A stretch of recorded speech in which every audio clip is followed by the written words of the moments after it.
Look at that. Live. In a way, it's a little easier doing my show outside because I don't have all the rigmarole I got at home. Rigmarole. If that isn't an old word, I don't know what is. Rigmarole.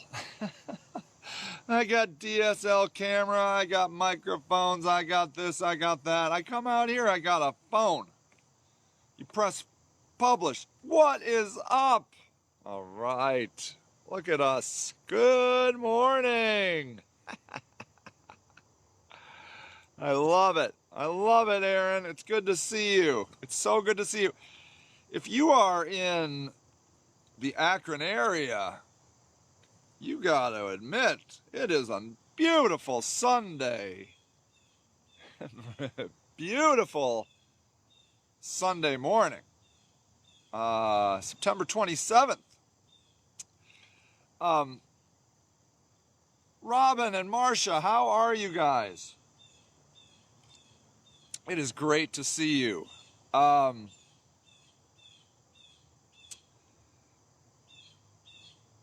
When I was young, we used to do fun things on my birthday. Always wonderful to be here. Well, it is wonderful. I love, it's like it's like a time we get together. Like, this is an interesting way to get together.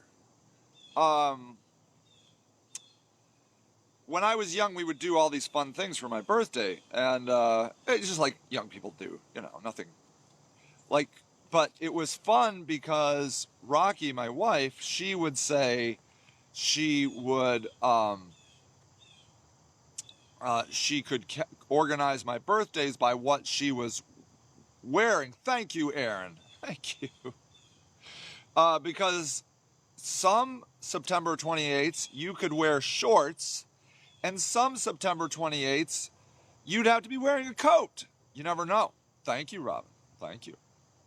No need to feel obligated wishing me a happy birthday. It just makes me feel uncomfortable. But it's very sweet of you to do so.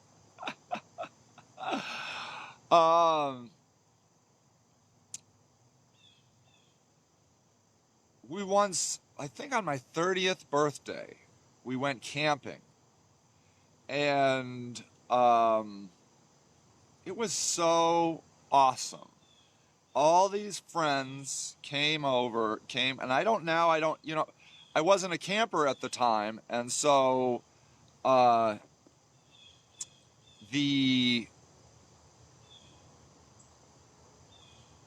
don't even remember what campground we went to. A friend of mine, Tom Huth, organized it.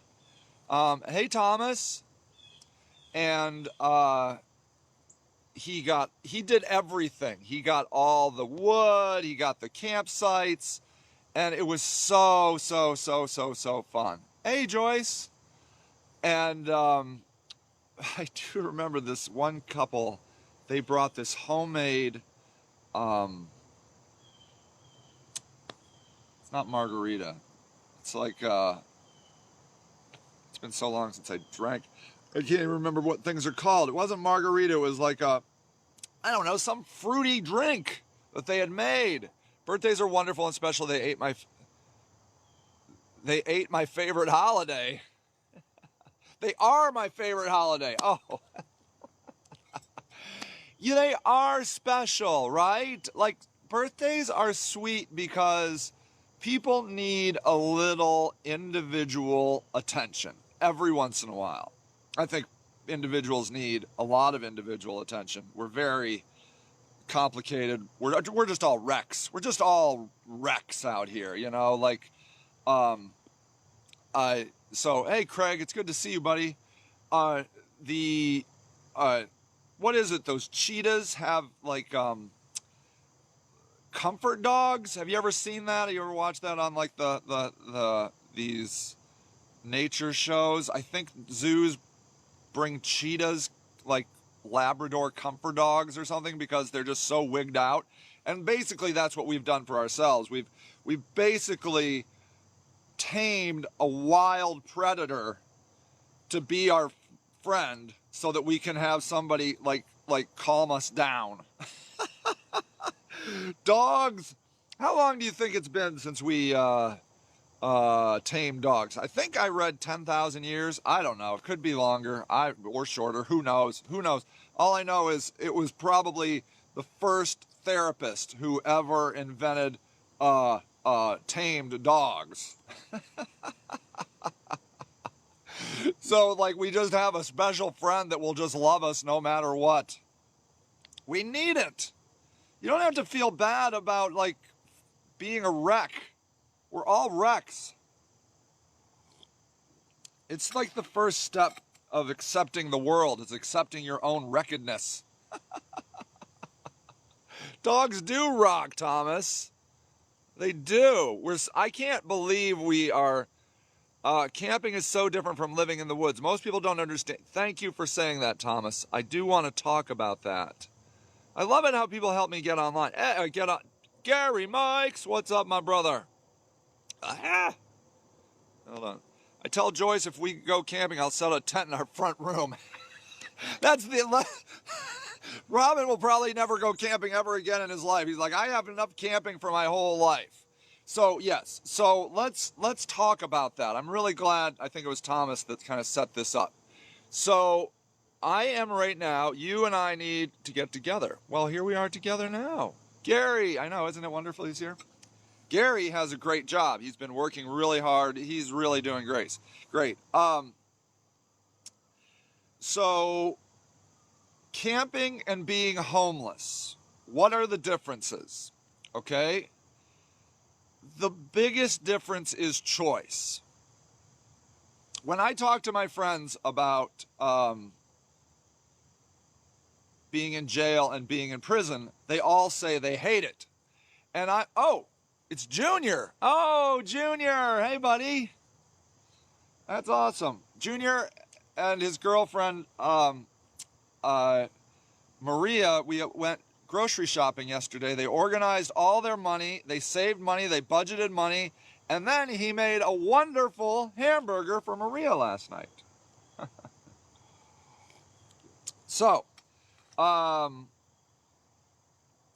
always ask my friends, I'm like, they're like, what is it like being in jail? And they're like, it's terrible. And I'm like, okay.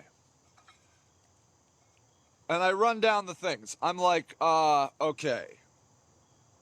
Do you get free food? And they're like, yeah. Do you get to watch TV? And they're like, yeah. Do you get to play games with other people? Yeah. Can you play chess? Yeah, you can play chess. And I'm like, how can that be terrible? That sounds like exactly what I did in Punta Cana at an all-inclusive resort, except I paid thousands of dollars for it. Now, I'm obviously joking here because, I did stay on a beach. But just the same, it's an all-inclusive resort, okay? Resort, maybe, it's all-inclusive. It's an all-inclusive, fully paid vacation. And they're like, it sucks, Sage. And I'm like, doesn't sound like it sucks to me. Sounds like it's awesome. And I'm like, why does it suck? And they're like, because you can't leave. You can't leave. And that's the difference. That's always the difference between all of these things.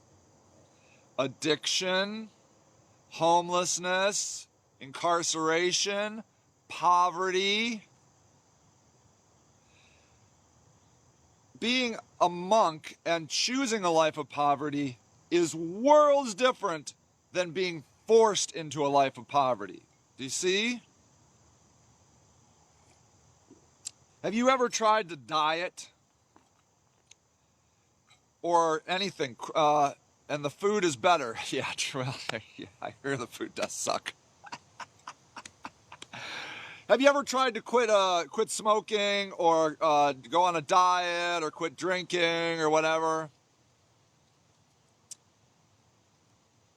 If you have, you probably had a point, if not many points, where you started feeling sorry for yourself. I just want some pie. I have a hard life, and lack of freedom exacerbates addiction and causes the brain to go. Thomas, bam! Bam! Thomas, putting down some cold, hard truth. That's it, my brother. Yes, exacerbates addiction. Exacerbates addiction. Can you all just remember what he said there? I need those words. The lack of freedom exacerbates the addiction and causes the brain to go into survival mode. That is the wisdom of the day. Because when you are forced into a life of poverty, when you are forced into an eviction, when you are forced into homelessness, living in the woods, it becomes a lack of freedom. It becomes a lack of choice. And it exacerbates addiction and causes the brain to go into survival mode. Bam! Precisely that. And if you've never experienced that, if you've never experienced forced poverty, forced eviction, forced homelessness, if you've never been forced into something,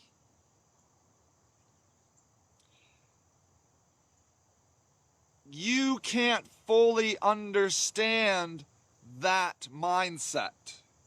At best, you can slightly empathize with it. So the city came and stole a trailer from me this week because they came onto our land, my land, and they said, hey, this needs to be cleaned up on my land. I had some pallets stacked and organized in the back. They had first written and said, this needs to be cleaned up. And I paid homeless people, I bet I paid probably $500-600 to have homeless people help me clean it up. We got 2 dumpsters at $350 each that the homeless charity and I split. And we worked really hard at it to get it cleaned up. And they rolled in and they were like, not good enough. And I had a trailer that I had put a new crank wheel on the front. I bought the lights. I was having some light problems, and I had gotten it weighed to get it get a license on it. They took it. And may I say, Thomas, again, I'm gonna get, that's brilliant, Thomas. When they were there this last time, they put a note on Donnie Jean's tiny house. And on the note, and I'm going to do a video on it, on the green piece of paper, that there's a statement that says, if you meet 3 or more of the below issues, we can take this trailer even if it has a license on it. Okay? And this is what, then there were 3 things marked. One was, it's 3 years old or older. That's not true. It's about 1 year old. It is has a value of $1,500 or less. That's not true. It has a big value.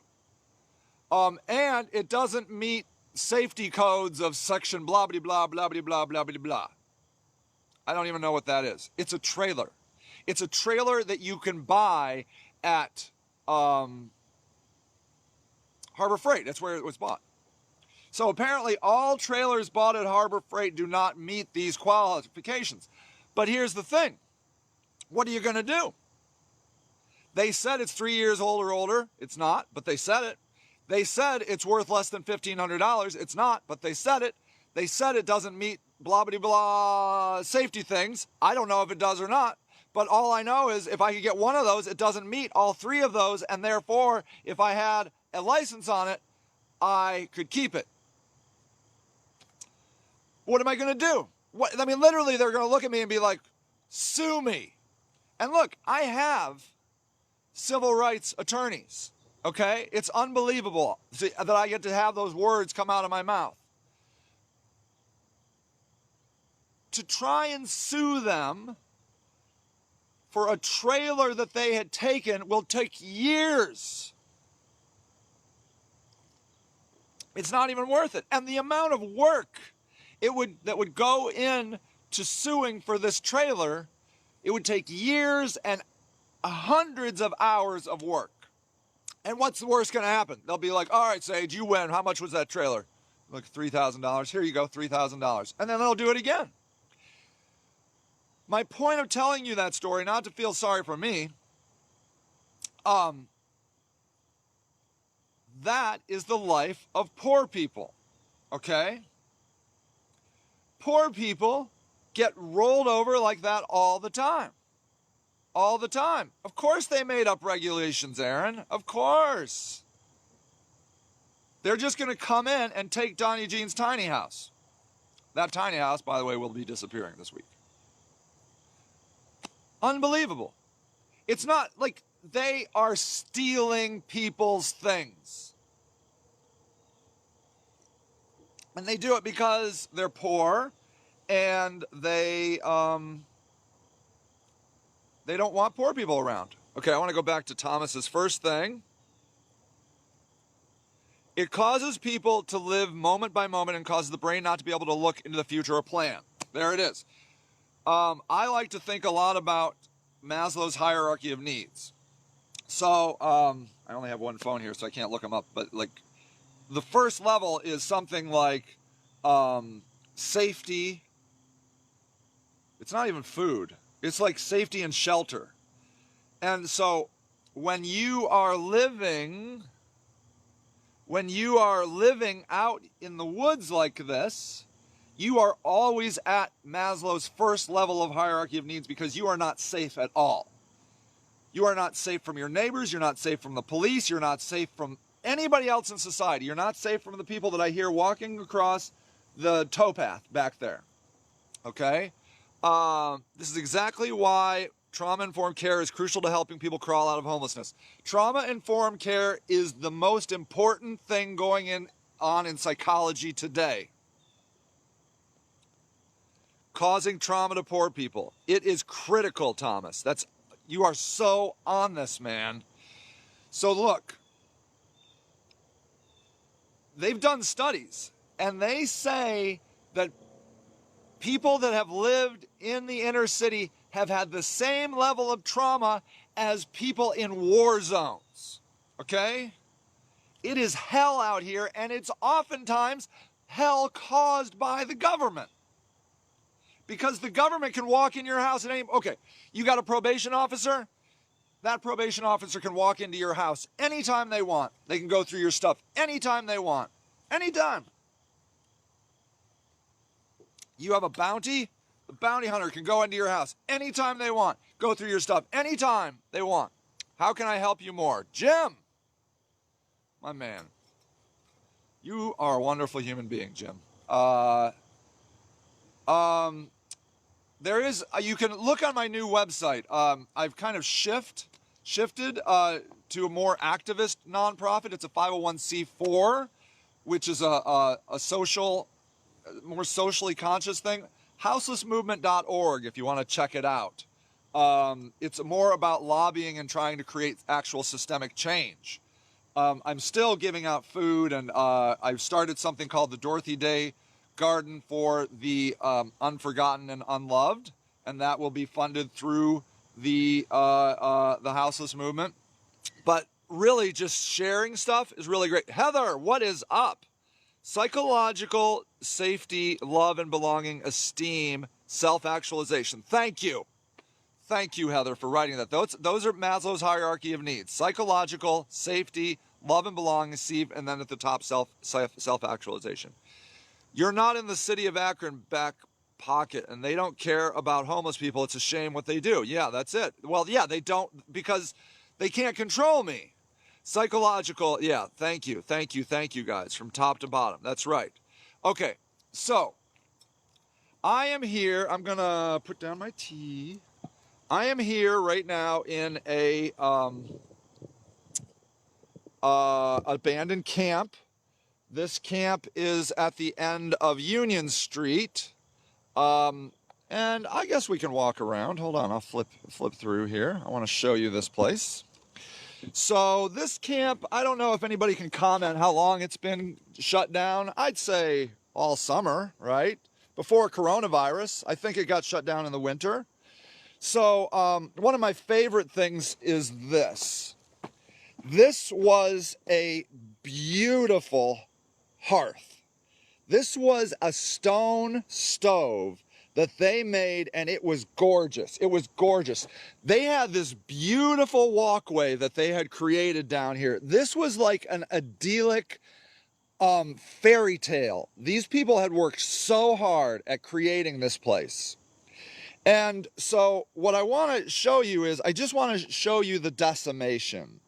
And this is like what you would see after a tsunami, after an earthquake, after a house fire. This is what you see I mean, literally there was a fire here. At one point, this tree got burned out. Literally, truly somebody set fire to this camp. Okay? So you can find like personal items when you start looking around. Like, let's see what's under here. So, let's see. I don't know. Probably pretty picked through. Oh wait, I see some stuff. Hold on. Let's go over here. Let's see. So what do we got here? So this is Pratchett, The Last Hero. So here was a book. I don't know. Ooh, there's a little centipede or something. I don't know. But you can see, oh, here's somebody's shoe. See? There's a shoe. These were human beings, okay? These were people that were people. They were not less than you. They were not stupider than you. They were not dumber than you. They were not less valuable than you. They were nothing other than just like you. Oh, here you can see like where they were stacking. See, like that hasn't been broken up. But they came in and like that's bricks they were using. And this was their work site. See, they have their wood organized here, the bricks organized here, the stones organized here. They had it all organized. This was the main living area. And so what happens is a lot of times people will make foundations out of pallets. And so then you can flatten an area like this really nicely. And this was a beautiful, beautiful structure. And hundreds of hours spent. Hundreds and hundreds of hours spent. Here's like some steps up into a tree. They could probably climb up into this tree and relax and that sort of thing. And if you notice, we are hidden. We are hidden. This isn't like, there is the problem. The city and others don't recognize them as people. That's right. They don't recognize them as people, which is getting to where I'm about to head. So we, may I say, as a society, do not recognize them as people because we don't know them. It's like people that don't believe in coronavirus, okay? Like, that's a true thing, right? Here's Hero Tomorrow. It's like a DVD. I think the DVD is still in here. Yeah, it is. There, Hero Tomorrow. There's another boot, okay? Now, so here, in fact, here's a pair of boots. So these are high-end boots. These are Keens. There's a full pair of boots, okay? Now, they don't look torn. They don't look damaged at all. Who would leave a perfectly good pair of boots here? People on the run. People that are terrified. People that have nowhere to go. People that have been eradicated by their government. Oh, here comes a train. This should be pretty interesting.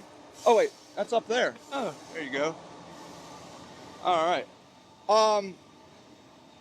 So you know what Keens are, right? Those are expensive shoes. And they didn't buy them. They were donated, most likely, right? By somebody that cared about them. But they were in such a state that when they were eradicated, that they left them. And you see it all over. Here's another pair of shoes. Well, that's one shoe. That's an old shoe, though. That looks bad. So, you know, it goes on and on. These are things. Oh, look at this nice chair. Here's a sled. This chair is nice. Let's see. Yeah. There's absolutely nothing wrong with this chair. It's coming up with me. It's going up here. Taking this chair up here with me. So, what I can tell you is this is nothing other than eradication. Now, you're probably, some of you that haven't really understood homelessness and maybe don't even want to understand homelessness and will sooner or later say, look at that garbage, Sage. Look at all that trash your friends created. Well, what I want you to know is, and that's what they'll say, right? That's what the government says. The government says, well, Sage, this is a health hazard. This is a health hazard. See, look, Sage, no one should live this way. This is unhealthy for all of us. These people, this is below their dignity, okay? And then you look at it and you're like, yeah, well, that does look pretty crappy. That doesn't look very healthy. But the reason it's not healthy is because no one in the city will help them. There was never a porta potty around here. There was never a trash can around here. There was nothing here. And it's part of the plan, you see. It's part of the plan. So they ignore them, including the homeless service providers. They are as hateful, the big ones are as hateful to these people as any politician. They judge them. And I'm talking about the big people. I'm talking about CSS. I'm talking about the Haven of Rest. They're all judging these people. But these places give them some dignity. Exactly, Aaron. So, this was a place they created for themselves. And so, what you need to know, however, is this has been this way for months. This camp has sat here abandoned for months. And if they cared about the things they said they care about trash and health and cleanliness, they would have come down here and cleaned it up.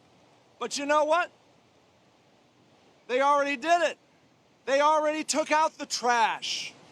To them, the trash isn't this, it's the people. The people are the trash. It's not the trash. They use the stuff as ammunition to get what they want, to get rid of the trash, which when they say trash, they mean people.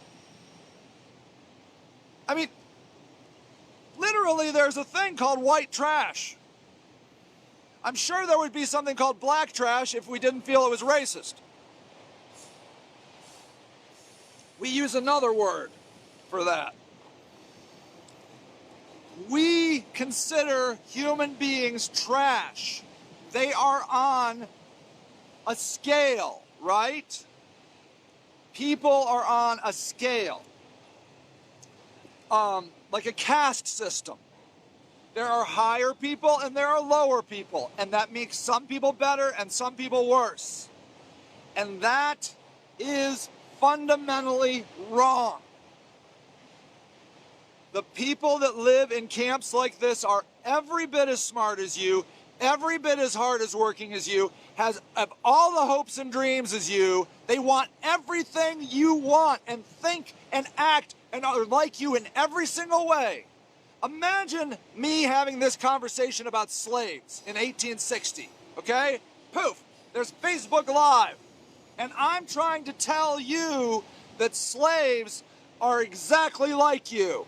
That they are as smart as you, they have hope and love and dreams and care, and they have everything like you. And then there's going to be people that'll say, no, Sage, they're different. I mean, I saw there was a thing, different size skulls. I saw a deal like they did. There was a guy that was probably smarter. Yeah. I mean, trying to survive out here. Do you know, like they call it street smarts. You don't know what it's like to live out here with no choice. It's like living in a prison. If you want to survive in a prison, you get smart about prison rules real fast. If you want to live in the woods, you get smart about homeless rules real fast. Real fast. Because it's life or death out here. And it goes to that trauma.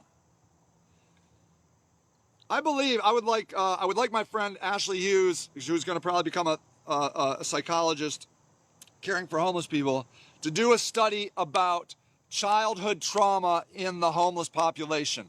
My theory is that you take a chronically homeless person and you will see a statistically extremely higher level of childhood trauma than a person who has not been chronically homeless. Okay? Thank you, Joyce. Homeless is human too. That's it. You see, and we don't see it.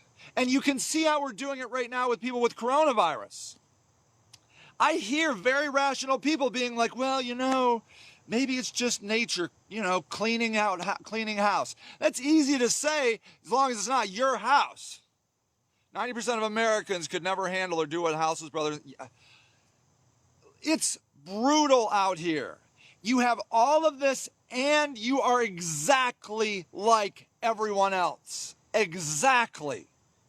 You're just as smart. You're just as feeling. You have all the cares. You have all the emotions. And you have homelessness. And you're being judged because you are trash. You are trash. And it's not actually you, the homeless person, that's trash. They've decided you're trash because they decided you were a drug addict. And drug addicts in America are the true trash. Okay? Do you understand where we're going now? Drug addicts are the most judged and scorned people right now in America. Say homeless are humans too. That would be good, wouldn't it? Do you understand? If you have ever been addicted to something like methamphetamines, opiates, barbiturates, any of these harder drugs, it's now becoming acceptable to be a pothead, which is great. I'm glad. But especially meth. Meth is the one for the middle class that people judge, which I find highly hypocritical because they're feeding Adderall to their kids, which is the same chemical compound as meth. It's exactly the same chemical. It's just the dosing is different. But meth is a white trash drug. You understand? It's what white trash people do. Meth addict equals white trash. Crackhead equals black trash. Do you see? I believe it is this whole war on drugs that is causing this hatred. If you're homeless, you're a drug addict, and you are bad, and you are trash. And it's not your stuff we want out, we want you out. Do you get it? Because if they wanted the trash out, somebody would have come down here and cleaned this all up. But they took out the trash. Problem solved. The people are gone. Do you understand? Do you understand where we are? We have to be honest, okay? I have been doing a series that nobody's liked, but I've been continuing it, and I might stop. We'll see. I take a picture of one of my friends, a homeless friend, who it was a beautiful picture, and I write, homeless people are the most hated people in America. Now, what's funny is the homeless person in the picture never is upset about the statement. You know why? Because they know that. They know they're hated. I'm not telling them anything they don't know, but the people that haven't been homeless are outraged. How can you say something like that, Sage? I mean, this is just going to exacerbate the problem. No, this is going to show you the problem. Homeless people right now are the most hated people in America because society believes they are drug-addicted losers that don't have jobs. That's the brand. It's like the brand of Mistake on the Lake. You know that? The Lake Erie brand, Mistake on the Lake. Hard to shake a bad brand. Hard to shake it. Hard to shake it. And so,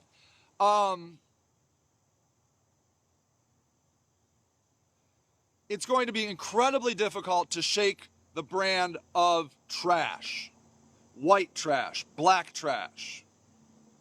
That is the brand of the homeless population, and is the brand of many people in America. Black people in general, just trash. Okay?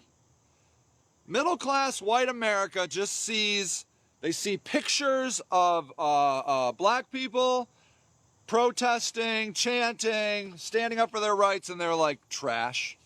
They see it on, any way you see Fox News depicting black people, it's to depict them as trash. Okay? I work with a homeless disabled man. He works 2 jobs and still can't get help. I know. See, that's it, right? So, black people are trash. All poor people are trash.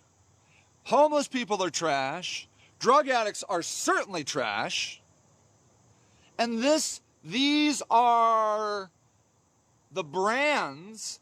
These are the statements that are running through America. And that's why these people's lives don't get better. Okay? Somebody says Black Lives Matter, and then a white guy says all lives matter. There you go. And then all the white people that are friends with the white guys like, yeah, all lives matter.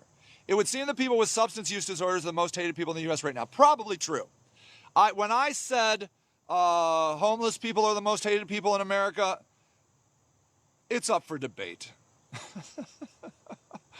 Okay, let's break it down.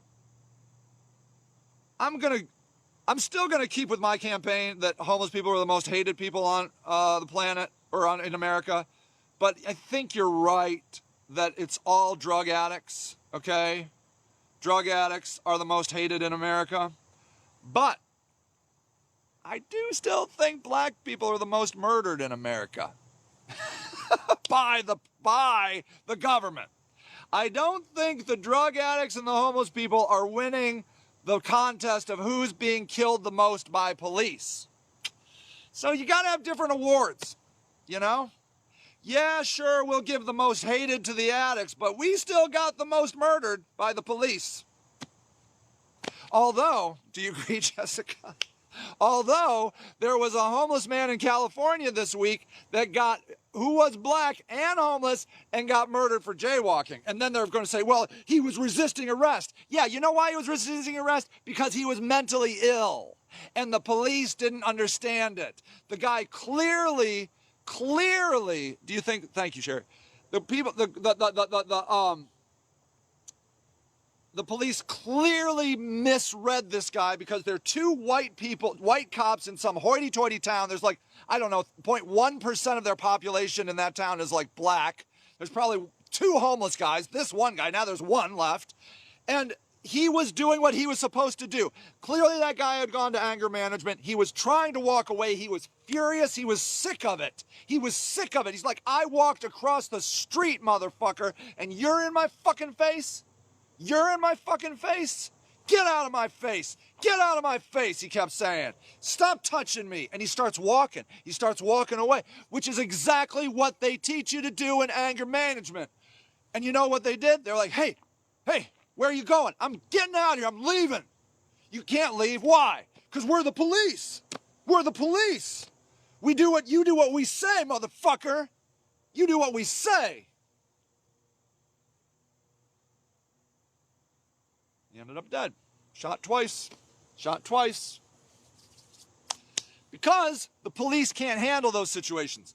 Do you know how many methed out schizophrenics I deal with? A lot. A lot. Do you know how many I've ever had to shoot or put in a chokehold or even push away? None. You know why? Because they're the people I spend time with. I'm not spending them. Police hate to be challenged, period.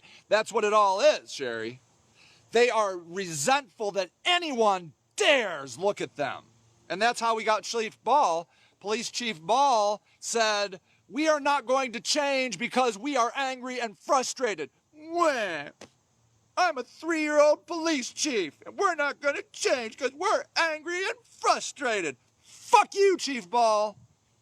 Fuck you. So,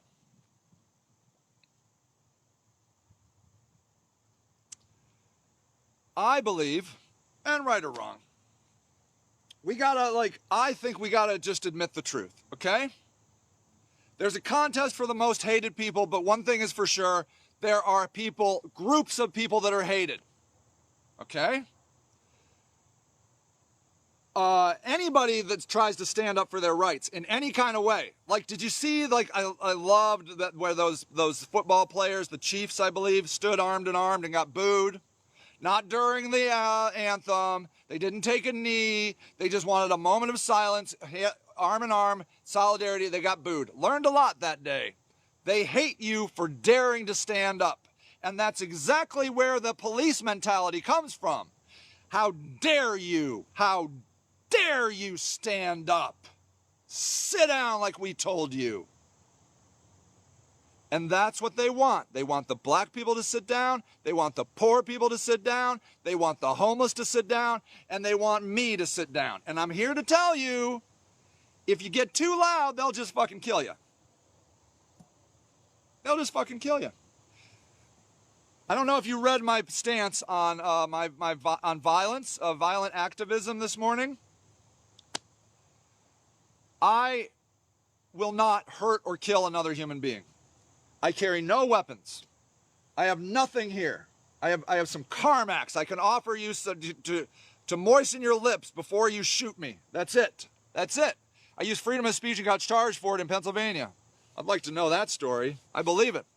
I will not kill or hurt another human being. I'm just not going to do it. I don't even know if I'll physically defend myself even with my hands. Probably case by case basis. Probably if it's a homeless person, I might try. I'm just not going to do it. You want to come and kill me? Come and kill me. Here I am. But the point is that you're killing me. You are trying to shut me down because you don't like my words. You want me dead because you don't like that I'm talking at all. Isn't that interesting? Isn't that interesting? That anyone who dares stand up in any way, how many of those football players got death threats for doing that locked arm in arm thing? Probably most of them, right? Most of them. It's just a way of life for them. You are not allowed to have the gall to demand anything other than what the white man gives you. I'm telling you, I'm not lying. I'm not making this up. I'm not causing hyperbole. Thank you. Maybe the words of the most hated group in the... Yeah, maybe, yeah. Well, you know, words are effective, right? Because right after the word constitutional amendment, we had, you know, the gun one. I think a lot of people are like, you know what? Second Amendment, not so bad. All women and African Americans should get guns. If you decide to defend yourself, I totally understand. Me, I'm not doing it. I'm just going to talk because it'll be the last joke of my life. Getting shot or killed for just talking. Just how ironic is that? It's just going to be funny. My whole life is a joke. I'm trying to come up with the big ultimate joke. That or colon cancer. I just think that's the worst butt joke of all. You're going to die from your butt's actually going to kill you. That one I really don't want because then I just think the universe is just having too much fun with my life. Anyways, look. We have to accept there are hated people in America. Okay? And I'm here to tell you it's most of us. All right? It's most of us. Now, they will put up with you if you're a wage slave. If you're a good wage slave, okay? And it's like Logan Run. If you're not perfect, you're hated. Ooh, that's right. I got to watch that movie again. Is there a new one? Was there a newer one? There was the original. Was there a second one? I should go and see.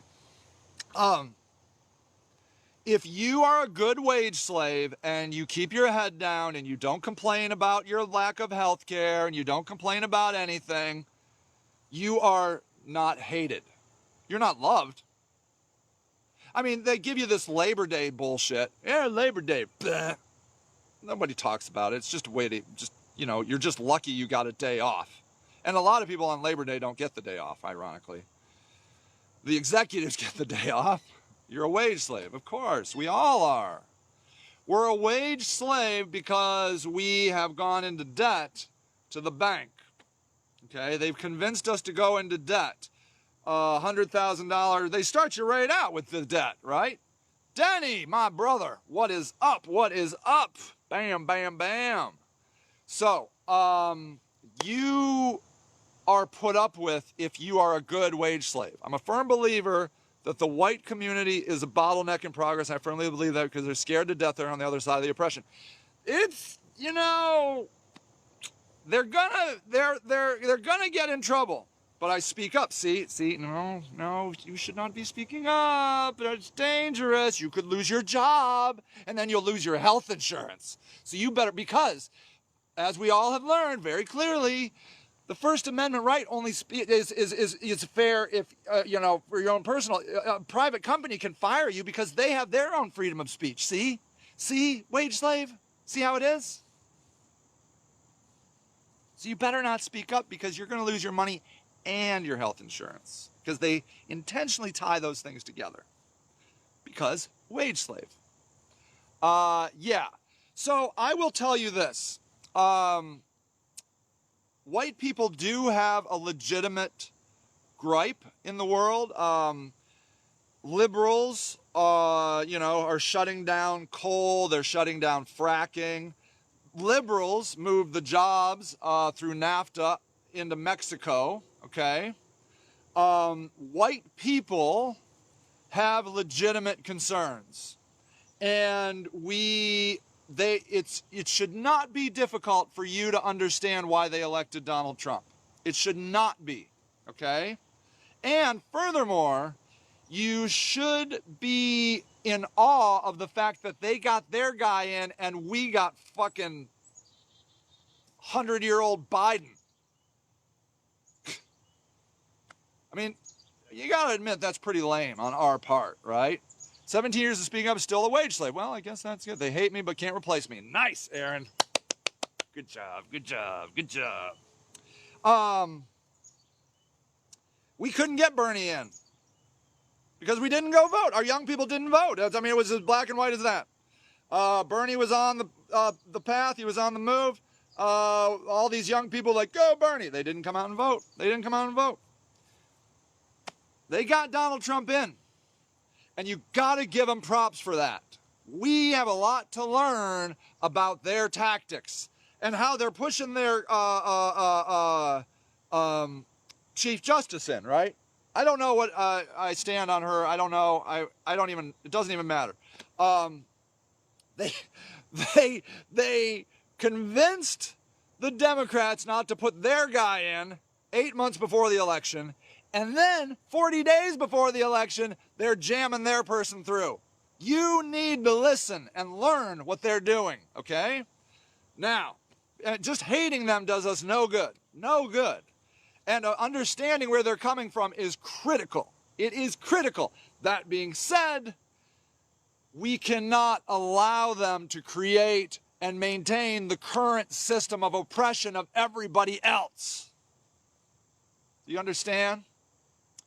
We can appreciate and help them, but we cannot allow them to continue this 400-year legacy of brutality and devastation to the hated. We must all come together. We must take them kicking and screaming with us. They are our fathers. They are our uncles. Okay? We got to go have turkey dinner with them. Okay? Just because they're, you know, a little clueless, a lot clueless, and really myopic and only care about themselves doesn't mean we don't love them. They raised us. They were decent parents, some of them. They're trying their best.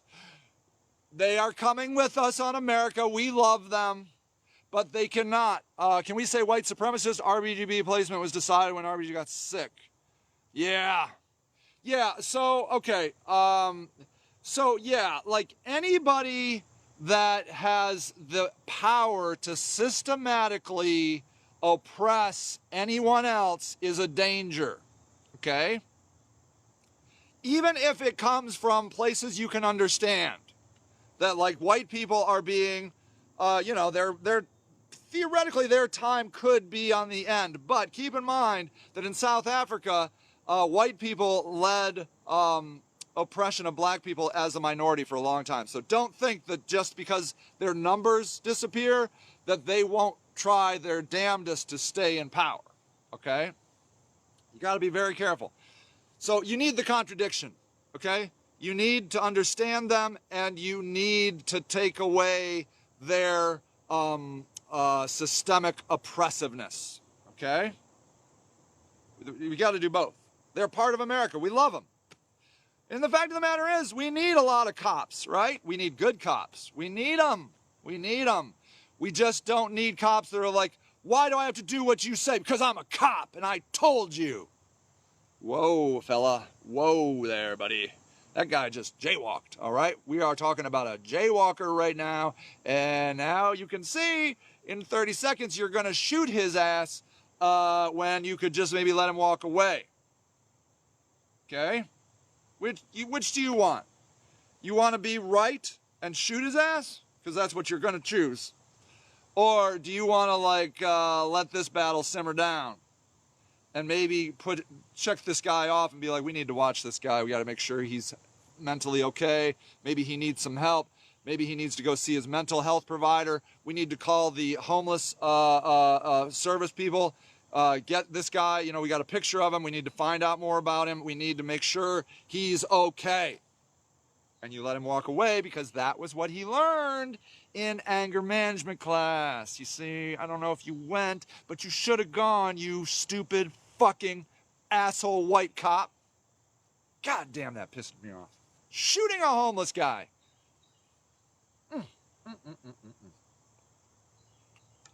So, we must remove the systemic oppression. The difference between white pride and black pride, thank you, Sherry, is black pride comes with no systemic oppression. White pride is synonymous with systemic oppression of everybody else. You see, they used to say jaywalking is an excuse to kill him. Yeah, of course. One less homeless guy. Good job, everybody. And may you see here, we are sitting in a camp where all these homeless people have disappeared. Now, they're around. They're over. They're here. But we don't see them. And that's all that matters because we hate them. We hate them because they are drug-addicted losers. That's the storyline. But you didn't get to know them. Some were addicts, some weren't addicts. Some people are literally schizophrenic, not on their meds. They're just brutally suffering out here and no one's coming to help them. Except when the guys come and tell them to get off the land. That's the help they get. Okay? Until we come down here and talk to these people and get to know them, we can't understand their needs, so we can't fix their needs. And that's all I want to do, okay? All I've ever wanted to do was be left alone so I could work with these people. But as you can see, last week they came in and gutted my land again. They just come on my land and gut my land. They do it. Because what are you going to do? Sue me? You're already doing that, Sage. Who cares? We have a team of lawyers. But seeing is believing, and our city refuses to believe. Yeah, that's right. That's right. They refuse to believe anything they don't see. That people are actually dying of COVID, okay? That West Virginia is fighting all of our wars for us. I saw something behind me. It's never homeless people, it's the skunks you have to be careful of. Those fuckers will spray you as soon as they look at you. And then you gotta be careful of the raccoons. Those fuckers will just kill you. That's the real terror out here. The skunks and raccoons. Ask Robin and Joyce.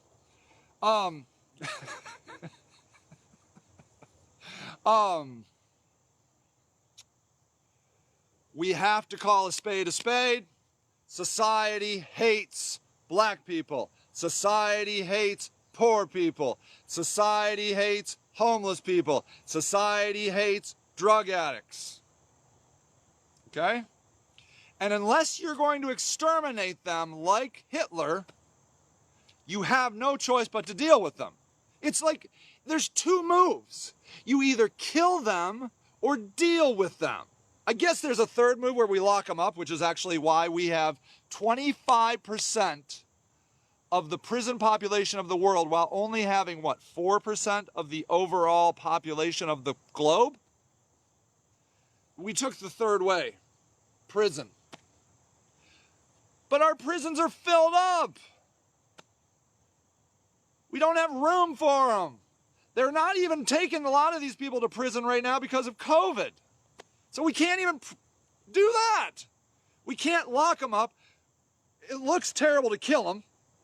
I mean, we try killing them, right? I mean, they got one homeless guy, right? But now it's a whole flare up and their city's all up in arms. See, it's not going to go well killing homeless people. It's just not. Okay? It's bad PR. So we have to deal with them. What? Yes, Joyce? I love you, honey. I love you. And I will spend the rest of my life trying to create systemic change. Because the people that are sitting out here are incredible people.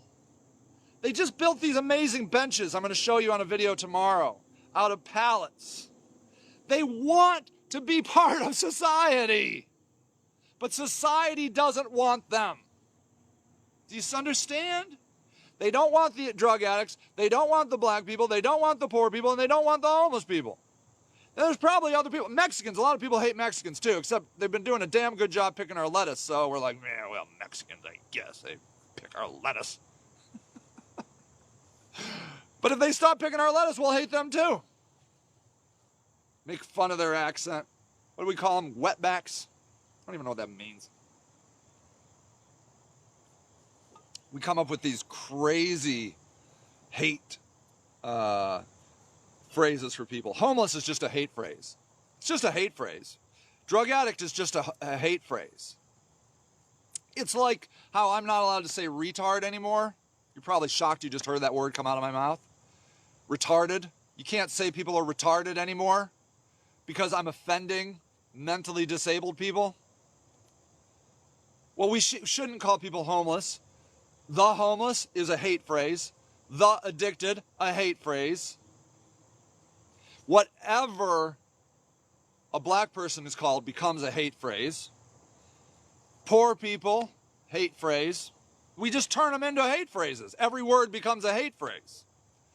And what I'm here to tell you is my plan is not government-based. Talking about the animals, they have all been good with us. Have they? Good. All right, well, if you're sure.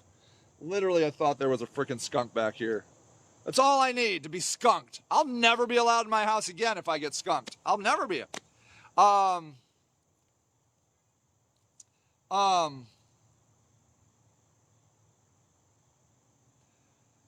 We have to accept diversity, okay? I'm not saying you can't be you. I'm not saying, old Uncle George, who hates everybody except a few white people, can't be old, hateful Uncle George. He just can't run the goddamn country, okay? He can sit watching Fox News, complaining all day. It's fine. It's fine. But as a country, we have to celebrate diversity. Because if we don't, then we push people away, and it is a drain. It becomes an anchor on our society. Do you see? When you push people away, they are pushed, and instead of being on the boat moving with us, they are an anchor that's dragging, that we have to drag along. That's what we're doing with our prison systems. The prison systems are just an anchor that we are dragging along with us. Too politically correct these days. Government even trying to control our words. The words being the most hated group in America. Yeah, you might be onto something, Aaron, about how words are the most hated group in America. They don't like them. They don't like them. They don't like them. All right. I'm seriously thinking about camping down in this camp this winter a little bit to clean it up. I can't promise you. One of my great embarrassments was I never camped with any of my homeless friends at my village. I don't know why I didn't do that, but I'm sincerely sorry. I think it might have been a fear or something. I mean, I'll rationalize it being like, oh well, some homeless people really hated me. They would have never hurt me. They would have never ever hurt me. They would have loved to have gone and camped with me, and I would have loved camping with them. So I really regret that. But maybe I'll have another tent village sometime in the future. You never know, because we need them. We need tents. All right. We need them because people are living not in tents right now. Okay. When you have somebody that is living not in a tent and they have nowhere else to go, they need a tent. Okay. And then you need to move them up to the next level, which I would think would be a tiny house. Okay. Or a shed. All right. Shelters are going away. Group shelters are disease beds. People hate them. They're just like prison. They have strict, crazy rules. I'm glad they're here because some people use them and we have no other options. We can't think of anything more innovative. So I'm glad we have them because we have nothing else. But they are old thinking, okay? We do not let people in shelters that are addicted to drugs, okay? If you're drunk or high, you are not allowed in our shelter, okay? You are not allowed in your shelter if you have a dog. You are not allowed in your shelter to stay with your spouse or significant other. You're certainly not allowed in your shelter if you're gay and want to stay with a significant other. What are you, nuts? And that is inhumane. That is inhumane. Especially when we have a place like this, that with a porta potty and trash service and some structure, a sanctioned camp. I don't really like unsanctioned camps, because then you hear a homeless person walks into an unsanctioned camp and says, you can't do anything here. There's no rules. It's not your land. So you make a sanctioned camp and you're like, okay, Sage is officially running this camp. If there's any problems, he's calling the homeless service providers. And if you don't do what they say, you're going to get kicked out. I can make somebody move off of a camp. I can do it. I can do it. If there's like an ordination, this is Sage's camp. It is going to be a drug-free camp. There's going to be no more than 6 tents here. There would be no alcohol. There will be no open flames. Blah, blah, blah. Give me a million rules, okay? I know people living on their own in their own shed because their house is infected with mice. Wow, they have no money. Wow, yeah. There you go. Thank God they have a shed, right? Thank God. Sheds are very viable places to take shelter. They're fine. Anything is better than not having shelter, okay? I don't know if you've seen this head. This is not a head that can live without shelter. See, I got to put a hat on it, and then I got to put all this other stuff around me because I die with hypothermia starting at 50 degrees temperature. You see? You see what I do? And I die if it gets too hot. You see? See what's going on? See? I need shelter. Okay? I am not a bear. I'm not a squirrel. I'm not a raccoon. I'm not a skunk. I can't survive like them because I have evolved to be a creature that requires tools and shelter because I don't have any hair anymore. See? I'm not furry. I'm not Sasquatch. I can't survive out here without shelter. Why do I have to tell people this? Okay? We must shelter people, and I'm not saying the government has to pay for it. I'll do it. Or if you don't like me, somebody else will do it. But it is brutal torture by the government to not allow these people somewhere to rest. You need to sleep. You can't live without sleep. Okay? You'll die without sleep before you'll die of hunger. You understand? Do you understand? Thank you, Aaron. And that's why I'm trying to be an activist. Because bringing people food while warming my heart and soul or whatever is a Band-Aid that lasts about 5 hours. Okay? It's 5 hours. I'm not allowed to bring them a tent. It's madness. It's torture. I am telling you, the government is torturing homeless people. And if you aren't outraged by that, if you don't find that gallingly, appallingly reprehensible, then what kind of morality do you have? How dare you say, well, they should go here, they should do that. You don't know them. You don't know what their situation is. But that's what we do. We stand up on the hill saying, you should, you should. You know what you should do? You should shut the fuck up and listen to these people for once in a while. It's torture by the government. It's torture at the hands of the government. It makes me irate. All right, everybody, I don't know what time it is. Oh, it's time to go. It's 11:09. I love you all so much. You're incredible. Keeping you, the world needs you to be you and no one else. That's the secret. Be more you every day, and you will be fulfilling what the universe wanted all along. Okay, everybody? I love you. I will see you later. Bye.